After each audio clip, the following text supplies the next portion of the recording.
ओडिशा के पुरी में जगन्नाथ रथ यात्रा के दौरान गुंडीचा मंदिर के पास बड़ा हादसा हो गया। भगदड़ मचने से 3 श्रद्धालुओं की मौत हो गई है, जबकि 30 से ज्यादा घायल बताए जा रहे हैं। 6 की हालत गंभीर बनी हुई है। ओडिशा के सीएम मोहन चरण मांझी ने हादसे पर कड़ा एक्शन भी लिया है। साथ ही हादसे में जान गंवाने वाले श्रद्धालुओं को मुआवजा देने का भी ऐलान किया है। पूरी भगदड़ के बाद ओडिशा सरकार का एक्शन है। आपको बता दें, कलेक्टर एसपी का ट्रांसफर कर दिया गया है। डीसीपी कमांडेंट सस्पेंड कर दिए गए हैं। चंचल राणा पुरी के नए कलेक्टर नियुक्त हुए हैं। पिनाक मिश्रा नए एसपी हैं। साथ ही मारे गए लोगों के परिजनों को 25 लाख मुआवजे का भी ऐलान किया गया है। भगदड़ से 3 की मौत हुई है और 30 से ज्यादा घायल हैं।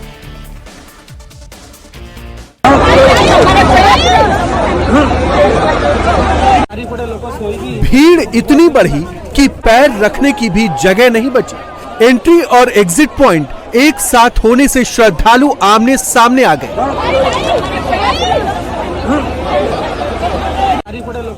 श्रद्धालुओं का रेला अनकंट्रोल हो गया। धक्का मुक्की शुरू हो गई। देखते ही देखते भीड़ में भगदड़ मच गई। कुछ लोग भीड़ में गिर भी गए।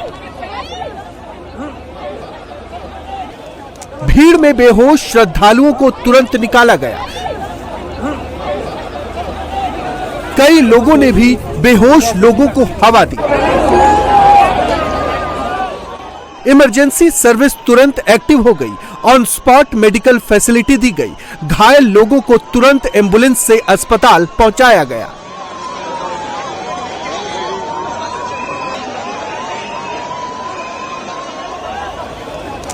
पुरी की भगवान जगन्नाथ रथ यात्रा के दौरान भयानक हादसा हो गया। ये हादसा श्री जगन्नाथ मंदिर से 3 किलोमीटर दूर गुंडीचा मंदिर के सामने हुआ, जहां भगवान जगन्नाथ के नंदी घोष रथ के दर्शन करने के लिए भारी भीड़ जुटी थी। इस दौरान भगदड़ मच गई। बताया जा रहा है कि बलभद्र और सुभद्रा के रथ पहले ही गुंडीचा मंदिर पहुंच चुके थे। भगवान जगन्नाथ का रथ बाद में पहुंचा, जिसके कारण भक्तों में भगवान के दर्शन की होड़ मच गई और इसी चक्कर में भीड़ बेकाबू हो गई। वहीं चश्मदीदों ने भगदड़ के लिए पूरी प्रशासन को जिम्मेदार बताया है, क्योंकि ना तो सुरक्षा के पुख्ता इंतजाम थे, ना ही सही तरीके से क्राउड मैनेजमेंट किया गया। एक साथ एंट्री और एग्जिट पॉइंट बनाए गए थे। तीन आदमी, 2 महिला और 1 जेंट्स, 1 आदमी का मौत हो गया। बहुत दुखद है, लेकिन इसका जिम्मेदार पूरा ओडिशा का एडमिनिस्ट्रेशन है। इसको हम क्योंकि एग्जिट नहीं था ना, एग्जिट नहीं था। एंट्रेंस जिस रास्ते से लोग जाते थे वही रास्ते से लोग निकल के आते थे, क्योंकि एग्जिट जहाँ था वहीं पर उन्होंने वीआईपी के लिए व्यवस्था बनाया था। इसके बदले से लोग ज़्यादा दूर चल के एग्जिट करने के बदले वही रास्ते से और महाप्रभु दर्शन के लिए लोग आते नहीं लोग, और एक भी पुलिस भी रात में नहीं था। हादसे के बाद ओडिशा के डीजीपी तुरंत स्पॉट पर पहुंचे, जायजा लिया, अधिकारियों और कर्मचारियों से हादसे की जानकारी ली। ओडिशा के सीएम मोहन चरण मांझी ने एक्स पोस्ट करके भगदड़ के लिए श्रद्धालुओं से माफी मांगी। साथ ही रथ यात्रा सिक्योरिटी चूक की जांच के ऑर्डर भी दिए हैं। साथ ही दोषियों पर सख्त एक्शन की बात कही है। पुरी की ऐतिहासिक रथ यात्रा में भगवान जगन्नाथ, बलभद्र और सुभद्रा अपने रथों से जगन्नाथ मंदिर से निकलते हैं और 3 किलोमीटर दूर अपनी मौसी के घर गुंडीचा मंदिर जाते हैं और वहीं पर 9 दिन आराम करते हैं। भगवान जगन्नाथ, बलभद्र और सुभद्रा के रथों को खींचकर गुंडीचा मंदिर लाया जाता है और 9 दिन तक यहीं पर रथों को खड़ा कर दिया जाता है। रथ यात्रा के दौरान देश विदेश के लाखों श्रद्धालु जुटते हैं। इस बार 27 जून को रथ यात्रा शुरू हुई। उसी दिन देवी सुभद्रा के रथ के आसपास भीड़ बढ़ने से 625 से ज्यादा श्रद्धालुओं की तबीयत बिगड़ गई थी, जिसमें 70 लोगों को अस्पताल में भर्ती करवाया गया, जिनमें से 9 की हालत गंभीर है। पिछले साल भी पुरी में भगवान जगन्नाथ रथ यात्रा के दौरान हादसा हो गया था। तब रथ यात्रा 7-8 जुलाई को निकाली गई थी, जिसमें 10 लाख से ज्यादा भक्त पहुंचे थे, जिससे भगदड़ जैसे हालात बन गए थे। 2024 में 7 जुलाई को भगदड़ में 2 श्रद्धालुओं की मौत हो गई, कई घायल हो गए थे। वहीं 2008 में 4 जुलाई को सिंह द्वार के सामने भगदड़ मची थी, जिसमें 6 श्रद्धालुओं की मौत हो गई, 12 से ज्यादा घायल हो गए थे। ओडिशा सरकार ने हादसे की जांच के आदेश दिए हैं। साथ ही सिक्योरिटी इंतजामात को भी और सख्त किया जा रहा है। रथ यात्रा वापसी के दौरान पुख्ता इंतजाम किए जा रहे हैं। पुरी में भगवान जगन्नाथ रथ यात्रा के दौरान हादसा हो गया, तो वहीं कानपुर में भगवान जगन्नाथ रथ यात्रा में दो गुट आमने सामने आ गए। दोनों गुटों में मारपीट के साथ साथ पत्थरबाजी भी हुई, जिसमें कई लोगों को चोटें आई हैं। सही वक्त पर पुलिस अगर एक्टिव नहीं होती तो बताया जा रहा है कि बड़ा हादसा हो सकता था, क्योंकि रथ यात्रा में बड़ी संख्या में महिलाएं और बच्चे भी शामिल थे।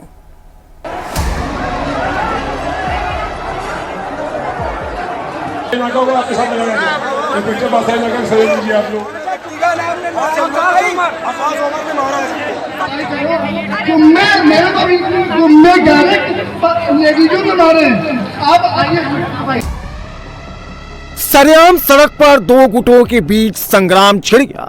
दनादन लात घूंसे चलने लगे। कोल्ड ड्रिंक्स की बोतलों से हमला किया गया। चम्मच, कटोरे, पानी की बोतलें, बर्फ के टुकड़े फेंक फेंक कर मारे जाने लगे। जिसे जो मिला उसने उसे ही हथियार बना लिया। आमने सामने वार पलटवार हुए, फिर पत्थर भी चलने लगे। यह सब हुआ कानपुर के नयागंज चौराहा इलाके में, जहां भगवान जगन्नाथ रथ यात्रा के दौरान रथ खींचने को लेकर बवाल हो गया। जगन्नाथ यात्रा मंडल की ही दो गुटों में जमकर झड़प हो गई और दोनों गुटों में जमकर मारपीट हुई। दरअसल जनरलगंज इलाके में भगवान जगन्नाथ रथ यात्रा शुरू हुई। रथ यात्रा जब नयागंज चौराहा पर पहुंचा तो श्री दोसर वैश्य नवयुवक मंडल के सदस्य भी वहां पहुंच गए, जिनका दूसरे यात्रा मंडल के गुट से विवाद हो गया। फिर क्या था, दोनों गुटों में संग्राम छिड़ गया, जिसके बाद यात्रा में अफरा तफरी मच गई। उस वक्त यात्रा में छोटे बच्चे और महिलाएं भी शामिल थी। मारपीट में दोनों गुटों के 9 लोग घायल हुए हैं, जिसमें से 3 लोगों को सिर में चोट आई है। मारपीट के दौरान पहुंची पुलिस ने दोनों पक्षों को समझाया। समाजवादी पार्टी के विधायक अमिताभ वाजपेयी ने बीच बचाव किया। विधायक ने रथ यात्रा के दौरान पुलिस व्यवस्था न होने का आरोप भी लगाया। 5 मिनट तो लगे बात को समझने में, फिर जाके यहाँ पुलिस का एक भी सिपाही, एक भी कोई अधिकारी कर्मचारी मौके पे न तब था न अब है। हम लोगों ने जा करके खुद पे रिस्क लेकर के दोनों पक्षों को बचाव कराया। दोनों पक्षों में काफी लोग घायल है, दोनों लोग बड़े आक्रोशित थे, उनका भी बचाव कराया। 15-20 मिनट बाद पुलिस के अधिकारी आए हैं, दोनों पक्षों के घायल लोग अस्पताल भेजा गया है। बताया जा रहा है इन दोनों गुटों में कोई पर्सनल रंजिश है, क्योंकि एक दिन पहले ही इन्हीं मंडलों के बीच झगड़ा हुआ था। पुलिस ने दोनों पक्षों को शांत कराकर यात्रा पूरी कराई। इसमें पुलिस मौके पे मौजूद रही है और दोनों पक्षों से बातचीत किया गया है। इसमें जिसके द्वारा जो तहरीर दी जाएगी और इस पूरे प्रकरण की जांच भी की जाएगी, जो दोषी होगा उस पर आवश्यक कार्रवाई की जाएगी। यात्रा के बाद दोसर वैश्य नवयुवक मंडल ने मारपीट की शिकायत पुलिस को दी है। बादशाही नाका थाने में नामजद और कुछ अज्ञात लोगों के खिलाफ केस दर्ज कराया गया है। पुलिस मामले की जांच में जुट गई है।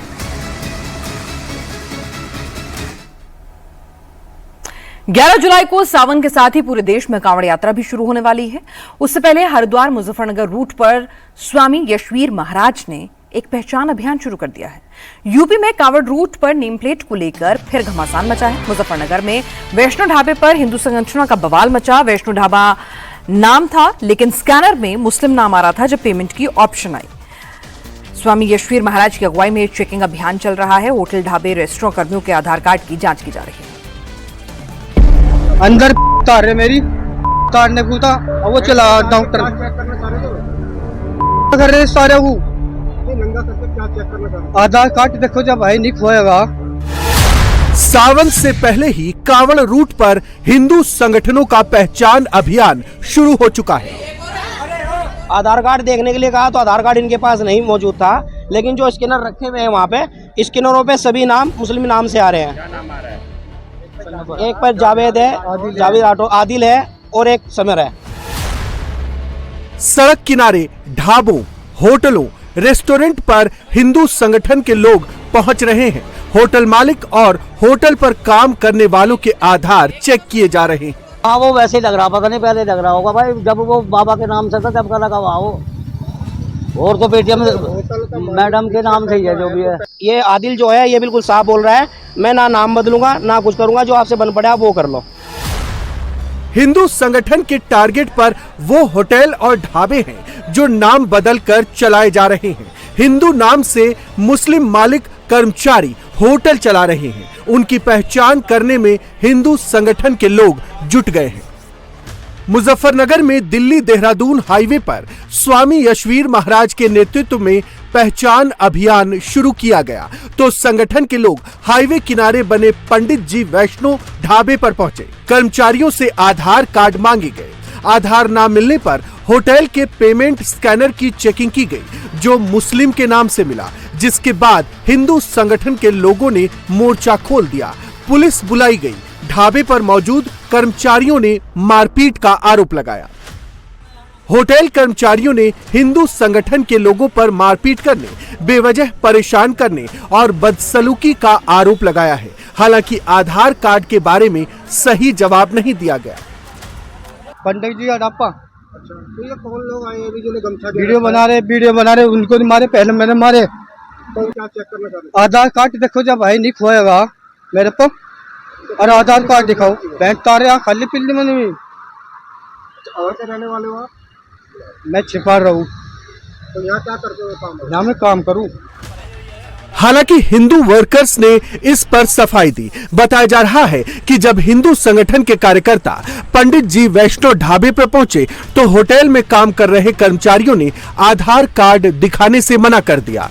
पेमेंट स्कैनर को चेक किया गया तो नाम मुस्लिम समुदाय से जुड़ा आया, जिसके बाद हंगामा बढ़ गया, बहस हो गई और हिंदू संगठन के लोगों ने पुलिस बुला ली, जिसके बाद पुलिस ने लोगों को समझा बुझाकर मामला शांत करवाया। वहीं हिंदू संगठन के लोगों ने अल्टीमेटम दिया है, या तो वो होटल का नाम बदल लें और अपने असली नाम पर रखें, नहीं तो धरना प्रदर्शन शुरू कर दिया जाएगा।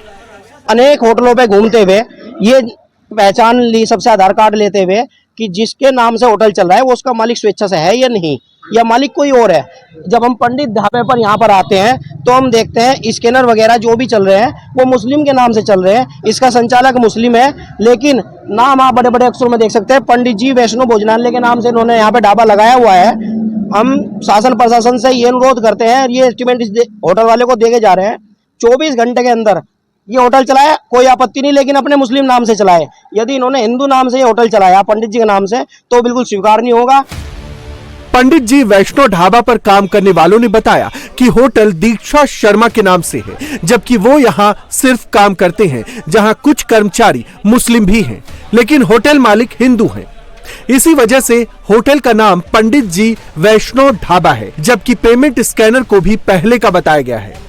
किस नाम से होटल है? दीक्षा शर्मा, पंडित जी वैष्णो ढाबा। तो भी यहाँ पे जो लोग आए हैं क्या विवाद है, क्या बात ये तो कह रहे भाई मुसलमानों का होटल है फलाना टिकड़ा। मगर जी हाँ मुसलमानों का होटल का क्या मतलब है भाई? खाम खा के ये तो बदमाशी खाम खा के बताओ। जब रजिस्ट्रेशन उसके नाम है, मालिक वो है, बताओ हमें क्यों प्रतिपादित कर रहे भाई? जो आपने पेटीएम का यहाँ पे वो रखा है उस पे तो किसी मुस्लिम युवक का नाम जा रहा है। पेटीएम कहाँ, वो वैसे ही लग रहा, पता नहीं पहले लग रहा होगा भाई, जब वो बाबा के नाम से था जब का लगा हुआ हो। हमारा तो कोई मतलब नहीं, यहाँ नौकरी कर रहे जी जाके जी। हम तो देखो हम तो नौकरी कर रहे हैं यहाँ। मैडम ने चलवा रखा है वो दीक्षा शर्मा ने, उसी के नाम से होटल है वो। अब भाई अगर हिंदू के होटल पे मुसलमान काम ना करे तो भाई हम अपने घर चले जाएंगे। 11 जुलाई को सावन का पवित्र महीना शुरू हो रहा है। इसी डेट से कांवड़ यात्रा भी शुरू होने वाली है। इससे पहले मुजफ्फरनगर में होटल ढाबों की पहचान को लेकर स्वामी यशवीर महाराज ने पहचान अभियान शुरू किया है। 5000 लोगों की टीम काम पर लगी है। पूरे रूट पर होटल, ढाबा, रेस्टोरेंट और दुकानों की पहचान कर रही है। पहचान के बाद दुकान पर हिंदू धर्म से जुड़े पोस्टर भी लगाए जा रहे हैं। साथ ही स्वामी यशवीर महाराज ने गुमराह करने वाले लोगों को वार्निंग भी दी है।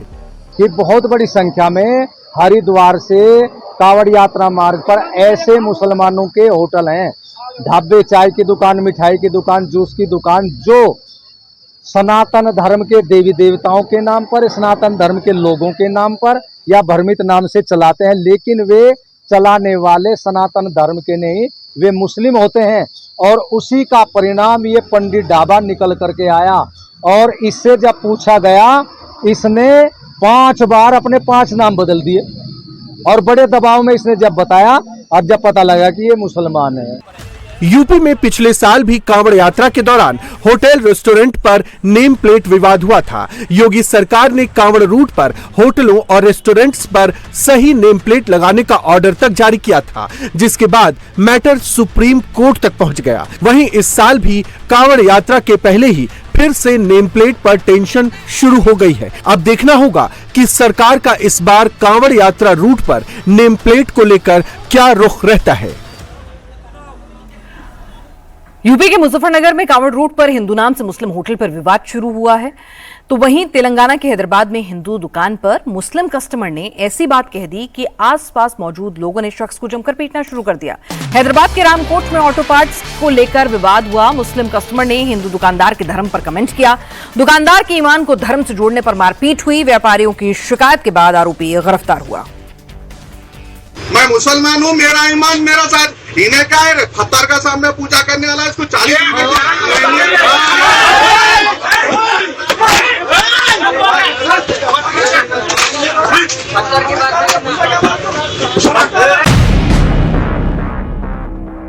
हैदराबाद की एक दुकान ऑटो पार्ट के रेट पर बहस, जो देखते ही देखते धर्म के नाम पर, ईमान के नाम पर बदल गई।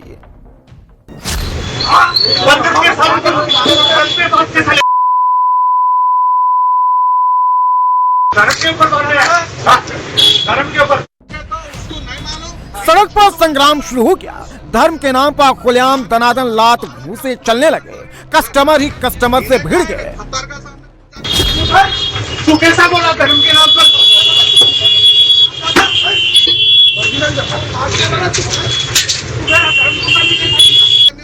तड़ातड़ थप्पड़ मुक्के चले। कई कस्टमर्स ने मिलकर धर्म ईमान की बात करने वाले कस्टमर की जमकर धुनाई कर डाली। मारपीट की यह तस्वीर हैदराबाद के रामकोट इलाके की है, जहां स्पेयर पार्ट्स की दुकान पर एक कस्टमर ने 140 रुपए को लेकर विवाद खड़ा कर दिया। पहले तो कस्टमर और दुकानदार में बहस चली, फिर कस्टमर ने धर्म के नाम पर, नॉन लोकल होने पर, देश के नाम पर और धर्म के नाम पर ऐसी बात कर दी कि दुकान पर मौजूद दूसरे कस्टमर ही कस्टमर से भिड़ गए। मारपीट शुरू हो गई। दरअसल 25 तारीख को वो व्यक्ति जो है पहले आया और कुछ 3 स्पेयर पार्ट जो है 2000 के ऊपर का कुछ बिल बना था, उसके बाद वो लेकर चले गए। अगले दिन 26 तारीख को करीब उसी समय 9 बजे के आसपास जब दुकान बंद करने का वक्त था, उस वक्त वापस वो आए और 2 स्पेयर पार्ट जो है उन्होंने वापस किए, जिनमें से ये बताया गया है कि एक स्पेयर पार्ट को लेकर उनके साथ बहस हुई। लेकिन उस व्यक्ति का ये कहना था कि करीब 140 रुपए कम में जो है बाहर मिलता है, जिस बात को लेकर जो है बहस शुरू हुई और 140 रुपए के उसी बहस को लेकर आगे बढ़ते बढ़ते उन्होंने जो है बहुत सारी बातें कही, देश के नाम पर, धर्म के नाम पर जो है यहाँ पर गाली गलौज की, जिसके बाद मामला तूल पकड़ता गया और जैसे ही यहाँ पर लोगों ने भी जो है पलटवार किया, दुकान के सामने ही सड़क जंग का मैदान बन गई। जमकर लात घूंसे चले। बाद में किसी तरह से विवाद शांत हुआ, लेकिन धर्म को लेकर की गई टिप्पणी के खिलाफ व्यापारी संगठन ने शख्स के खिलाफ थाने में शिकायत दर्ज कराई है, जिसके बाद पुलिस एक्शन में आ गई है। तो जो मार्केट एसोसिएशन के लोग हैं वो सभी करीब 100 से 150 लोग जो है सब इकट्ठा हुए और सभी ने जाकर थाने में मामला दर्ज कराया कि इस तरीके से मामला हुआ है और एक व्यक्ति जो है, एक शख्स आता है और वो उन्होंने इस तरीके से जो बातें कही उसके बारे में जो है पुलिस कंप्लेंट की, जिसके बाद अब दुकानदार भले ही जो है इस पूरे मामले पर बात करने के लिए तैयार नहीं है, लेकिन ये मामला दर्ज भी किया गया और उसके बाद उस व्यक्ति को जो है गिरफ्तार किया गया और उसे रिमांड पर भेजा गया है। इस बात की जानकारी जो है इन दुकानदार को दी गई है। आरोपी शख्स पर बीएनएस की धारा 152, 299, 351 की धारा लगाई गई है। पुलिस पूरे मामले की जांच में जुटी हुई है और ये मामला सोशल मीडिया पर जमकर वायरल हो रहा है। लोग धर्म की बात करने वाले शख्स की आलोचना कर रहे हैं। उधर बिहार में अपराधी बेखौफ क्यों हो गए हैं? आखिर क्यों बात बात पर ताबड़तोड़ फायरिंग हो रही है और राजधानी पटना भी इससे अछूती नहीं है। हर दूसरे दिन फायरिंग की कोई ना कोई घटना जरूर हो जाती है। एक बार फिर पटना के पास कई राउंड गोलियां चली हैं और सवाल उठ खड़े हुए हैं कानून व्यवस्था पर। पटना के गौरीचक इलाके में 10 राउंड फायरिंग की खबर है। बच्चों के मामूली झगड़े में दबंगों ने गोलीबारी कर दी। फायरिंग में 2 लोग घायल हुए हैं। 5 आरोपी फरार बताए जा रहे हैं। पुलिस बदमाशों की टीम तलाश रही है बदमाशों। 1, 2, 3, 4, 5, 6, 7। गोलियों की आवाज ऐसी मानो सरहद पर दुश्मन देश के साथ जंग छिड़ी हो। दो गुटों में ऐसी भिड़ंत मानो जमीन के लिए मरने मारने का सवाल हो। गोलियों की आवाज से पूरा इलाका थर्रा उठा, हर कोई सहम उठा। फिर से सुनिए।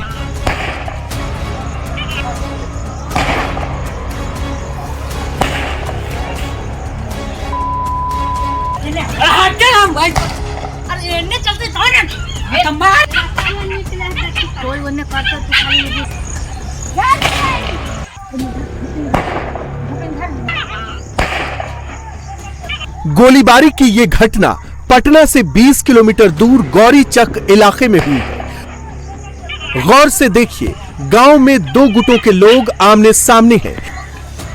ये मत समझिए कि ये जंग जमीन के लिए है। ये मत समझिए कि ये युद्ध किसी बड़े विवाद को लेकर है।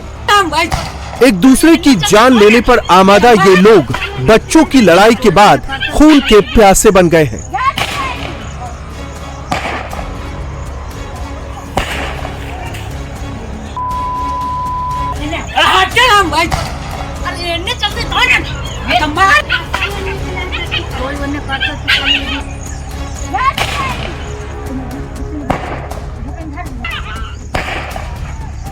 अब जरा सोचिए, बच्चों के झगड़े में करीब 10 राउंड फायरिंग।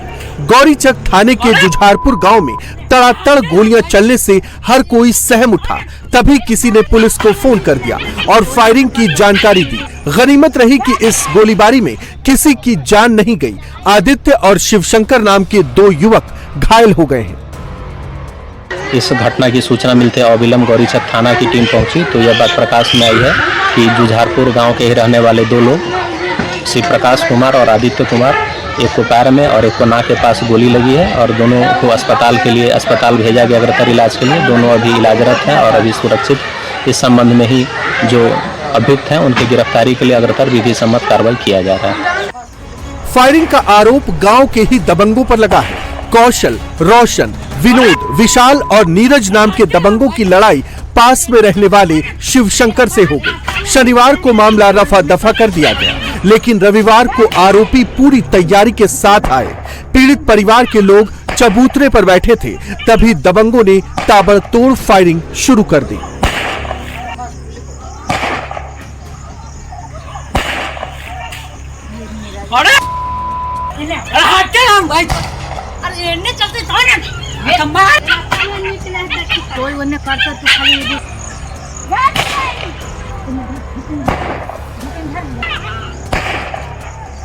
लगभग कितना गोली चला होगा यहाँ? गोली कम से कम 10 गो चल गया है। कितना पिस्तौल? आज 3-4 गो पिस्तौल ले लेता है। 3-4 आदमी पिस्तौल लिए? हाँ, 3-4 आदमी। गोली लगा है, उसका क्या नाम है? गोली लगा है शिवशंकर छोटू है। शिवशंकर छोटू, आदित्य है नाम है। कितना उम्र होगा उन लोगों के? जब पजुन लागल है। अब बेटा के यह है नाक पर मार दिया है। देखिए, हमको रगेत दिया तो रामानी के घर में भागे पड़ा। वारदात के बाद से ही 5 आरोपी फरार हैं। घायल युवकों का इलाज अस्पताल में चल रहा है। इधर पुलिस की कई टीमें आरोपियों की तलाश में जुटी हैं, लेकिन वारदात ने फिर बिहार के लॉ एंड ऑर्डर पर सवाल गहरे कर दिए हैं। खासकर पटना और आसपास फायरिंग मानो फैशन बन गई है। जिसे देखो, जहां देखो, पिस्टल निकालकर तड़ातड़ गोलियां चलाने लगता है। आखिर अपराधी सुशासन बाबू के काबू से बाहर कैसे हो गए हैं? मध्य प्रदेश के देवास में निर्माणाधीन ब्रिज की वजह से कई लोगों की जान चली गई, क्योंकि ब्रिज की वजह से सर्विस रोड के किनारे इतने गहरे गड्ढे हो गए जिनसे गाड़ियों को संभल कर चलना काफी मुश्किल हो गया। इससे इंदौर देवास रोड पर कई किलोमीटर लंबा जाम लग गया। इंदौर देवास रोड पर 5 किलोमीटर लंबा जाम लगा। महाजाम की वजह से 3 लोगों की जान चली गई है। जाम में फंसी एम्बुलेंस का ऑक्सीजन खत्म होने की वजह से एक मरीज को अपनी जान से हाथ धोना पड़ा। वहीं जाम में फंसे 2 लोगों ने हार्ट अटैक से दम तोड़ दिया है।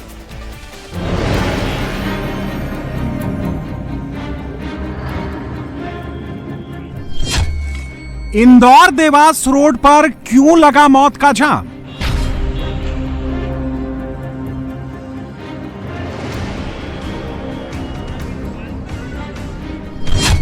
तीस घंटे से अधिक तक क्यों फंसी रही हजारों गाड़ियां?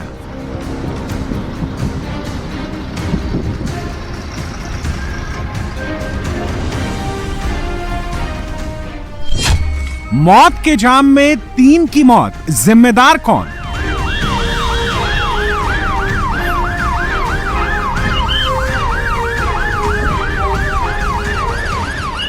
ये कोई महाकुंभ का रेला नहीं, बल्कि इंदौर से करीब 9 किलोमीटर दूर अर्जुन बड़ौद का मंजर है। करीब 5 किलोमीटर तक गाड़ियों का रेला लगा हुआ है।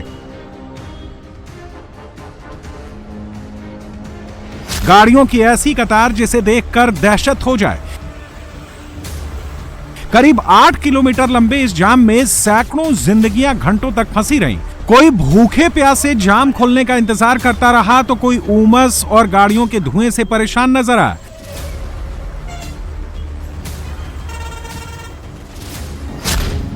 इंदौर देवास रोड पर लगे इस महाजाम की वजह से 3 लोगों की जानें चली गईं। एम्बुलेंस में ऑक्सीजन खत्म हो गया, जिसकी वजह से एक मरीज की दर्दनाक मौत हो गई। वहीं जाम में फंसे 2 लोगों ने हार्ट अटैक से दम तोड़ दिया। अब सवाल ये कि ये जाम क्यों लगा और कैसे लगा? ट्रैफिक पुलिस क्या कर रही थी? इस महाजाम की वजह से जिन 3 लोगों की मौत हुई, उसका जिम्मेदार कौन है? जाम बहुत लंबा था, करीब 5 से 7 किलोमीटर लंबा जाम था।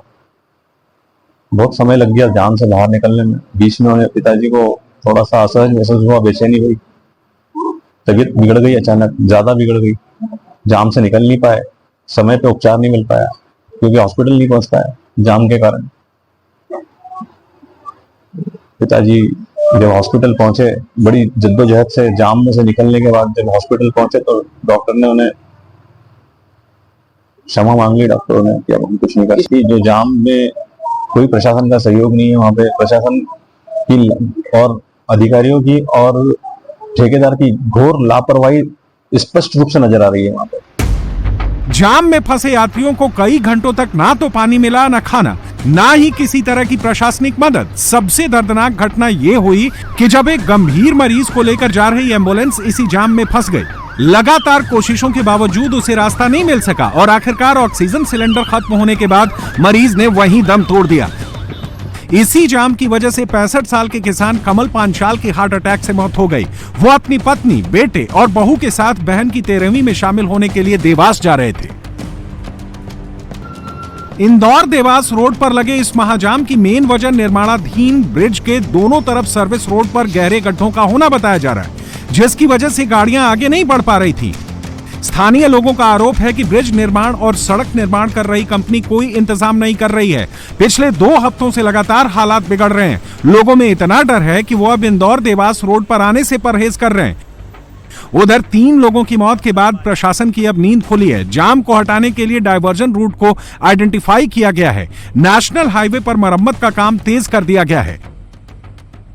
इतना मजबूतीकरण होना चाहिए था सर्विस रोड का, उतना NHAI के द्वारा नहीं किया गया, जिसकी वजह से ये स्थिति निर्मित हुई है। क्योंकि गड्ढे भी हो गए हैं और ट्रैफिक भी बढ़ा है। स्थिति को नियंत्रित करने के लिए सभी हमारे अधिकारी जो हैं वो फील्ड में हैं। सबसे पहले हमने जो मानपुर से आने वाला जो ट्रैफिक है उसको डाइवर्ट किया है, जो बदनावर होते हुए सीधा AB रोड पर उज्जैन होते हुए निकलेगा। निश्चित रूप से जो भारी वाहन है केवल उनको डाइवर्ट किया जा रहा है। 50-60 किलोमीटर का एक्स्ट्रा रूट रहेगा, लेकिन वो बहुत अच्छा रोड है, इसलिए वो बहुत ही सहूलियत से उधर से निकल जाएंगे।